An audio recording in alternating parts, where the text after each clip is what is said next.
our lives run on battery power. Whether it's on our phones, doing some renovations, vaping, or getting to work on time. Today's batteries aren't like the tough-talking testosterone-powered batteries of yore. When the going gets tough, ever-ready keeps going. When the going gets rough, ever-ready keeps going. Today's lightweight lithium-ion batteries really do just keep going, remaining mostly out of sight and can be recharged with a zap from the wall. Great stuff.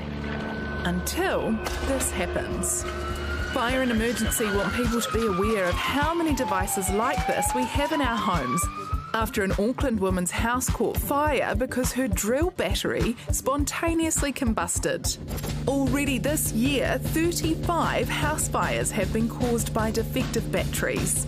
So, how do we prevent our device-heavy world from turning deadly?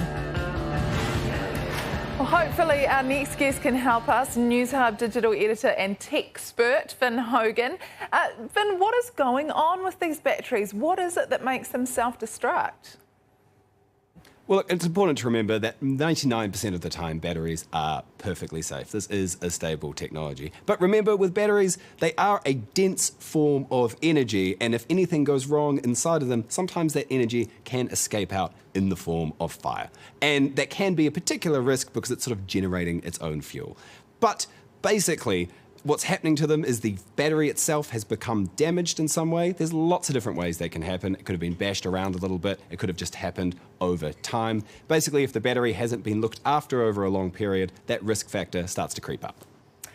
Tell me, what should I not be doing with my devices? Well, basically just treat your devices well. Use them for the purpose that you bought them. Use the right charger. Use it on the right machine that it's bought for. Don't knock it around. Keep it physically safe. But a big one is to not keep a battery, which has a very low risk, but still a risk of setting on fire, in a very flammable place. So I know a lot of people do this, but maybe don't keep it under your pillow, in your bed, while you're sleeping, because your bed is very flammable and your face is not flame resistant.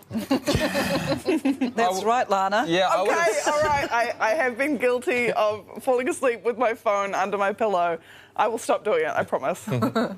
Is there a completely safe way of harnessing the raw power from the world around us without accidentally blowing bits of it up? Well, unfortunately, I don't think there's ever going to be a perfectly safe way to harness the power of the world. But one thing I will say for batteries is they're very safe, and they are a damn sight safer than setting plant matter and fossilised animals on fire, as we have been with fossil fuels for many a year. And that's got us into a spot of bother.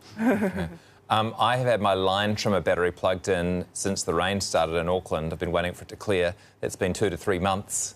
Is there a danger in overcharging? Well, look, it's never just great to leave anything plugged in and on for a really extended period of time. But generally, you're not going to be doing too much damage to a battery by leaving your phone plugged in overnight or for a few days.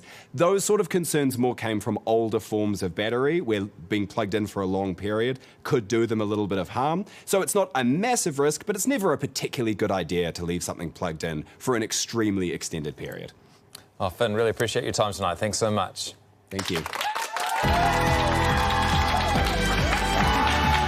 good evening. Welcome along to the project. Look, Justine Smith is here. Hi. And Lana Walters. And we were talking about this story earlier today, weren't we? And Lana asked us if we thought that her toaster battery would be a fire risk, and we had to explain to her that toasters don't actually have batteries, do they, Lana? Yeah, I was wondering why whenever I unplugged it, it stops working. Yeah. I don't know.